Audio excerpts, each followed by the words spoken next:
भक्ति की शक्ति। एक बार की बात है, एक संत ठाकुर जी के बहुत बड़े भक्त थे। वह प्रेम भरे हृदय से पूरे दिन रात ठाकुर जी की सेवा में लगे रहते थे। प्रातःकाल उन्हें बड़े प्रेम से उठाना, स्नान आदि करवाकर वह उन्हें अत्यंत प्रेम के साथ अपने हाथों से भोग लगाते थे और उसके बाद वह उनके भजन कीर्तन में लीन हो जाते थे और रात्रि में भक्ति और प्रेम से परिपूर्ण हो वह उनको सुलाकर ही स्वयं सोते थे। ये कार्य उनकी दिनचर्या बन गया था। ऐसा प्रतिदिन करते करते उनका समय कब व्यतीत हो जाता था, उन्हें स्वयं भी इस बात का ज्ञात नहीं रहता था। उन्होंने बिहारी जी की सेवा में ही स्वयं को लीन कर लिया था। इसके अलावा उन्हें और कुछ ज्ञात नहीं था। वह जहाँ भी जाते वही ठाकुर जी को अपने संग ले जाते थे। हर क्षण उन्हें सिर्फ ठाकुर जी का ही ध्यान रहता था। वह सिर्फ उनकी ही बात किया करते थे और ठाकुर जी भी उन संत की सेवा भाव से अति प्रसन्न रहते थे। वो कहते हैं कि भगवान को सिर्फ भक्त का प्रेम भरा हृदय चाहिए और कुछ भी नहीं। ये बात इस कहानी से सिद्ध हो जाती है कि भगवान को सिर्फ प्रेम और भक्ति की शक्ति से ही वश में किया जा सकता है। एक बार वह संत कुछ अन्य संतों के साथ ट्रेन की यात्रा कर रहे थे। वह संत अपने साथ ठाकुर जी को भी अपनी यात्रा में साथ ले आए और अपनी साथ वाली सीट पर उन्हें विराजमान कर उनको प्रणाम किया। अब उन संत ने अन्य संतों के साथ मिलकर प्रभु की भक्ति में ओतप्रोत होकर प्रभु भजन और कीर्तन आरंभ कर दिया। प्रभु भजन और कीर्तन की समाप्ति के पश्चात वह सभी संत प्रभु भक्ति की चर्चा में लीन हो गए और कब उनकी मंजिल आ गई उन्हें पता भी नहीं चला। सभी संत एक साथ ट्रेन से नीचे उतरकर स्टेशन से बाहर आ गए और आश्रम पहुंच गए। आश्रम में पहुंचकर जब उन संत का भोजन का समय हुआ तो उन संत ने सोचा कि ठाकुर जी के भी भोग का समय हो चुका है। बिना ठाकुर जी को भोग लगाए मैं भोजन कैसे ग्रहण कर सकता हूँ। और वह ठाकुर जी को भोग लगाने के लिए भोग की तैयारी करने लगे। किंतु ये क्या, जब वह संत भोग लगाने के लिए ठाकुर जी को अपने बक्से में से निकालने लगे तो ठाकुर जी तो वहां पर विराजमान ही नहीं थे। ये दृश्य देखकर संत को बहुत आघात लगा। वह अपने चारों तरफ ठाकुर जी को ढूंढने लगे किंतु ठाकुर जी नहीं मिले। वह संत निराश हो गए।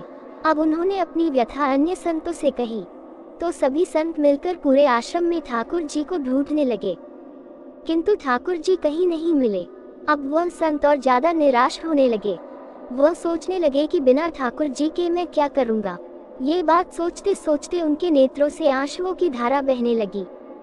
ये देख अन्य संत उन सज्जन संत को समझाने लगे कि कोई बात नहीं, यदि आपके ठाकुर जी नहीं मिल रहे हैं तो हम आपको दूसरे ठाकुर जी ला देंगे, किंतु आप अपना मन हल्का मत करिए।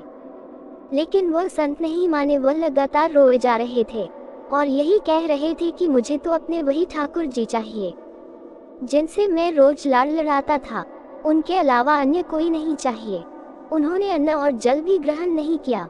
ऐसा करते करते 4 से 5 घंटे बीत गए। इधर ठाकुर जी कहीं मिल नहीं रहे थे और उधर संत जी की तबीयत रो रो कर खराब होती जा रही थी।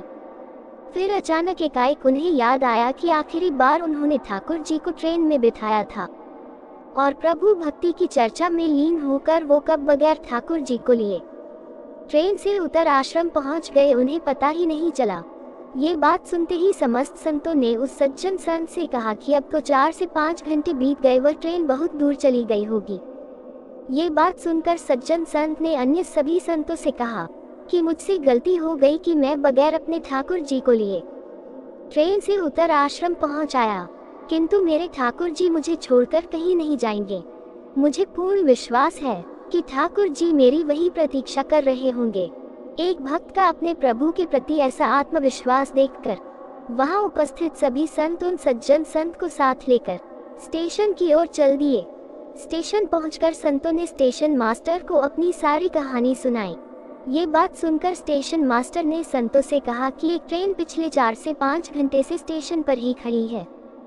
हम सभी बहुत परेशान हैं कि बिना किसी तकनीकी समस्या के वह ट्रेन आगे क्यों नहीं बढ़ रही है।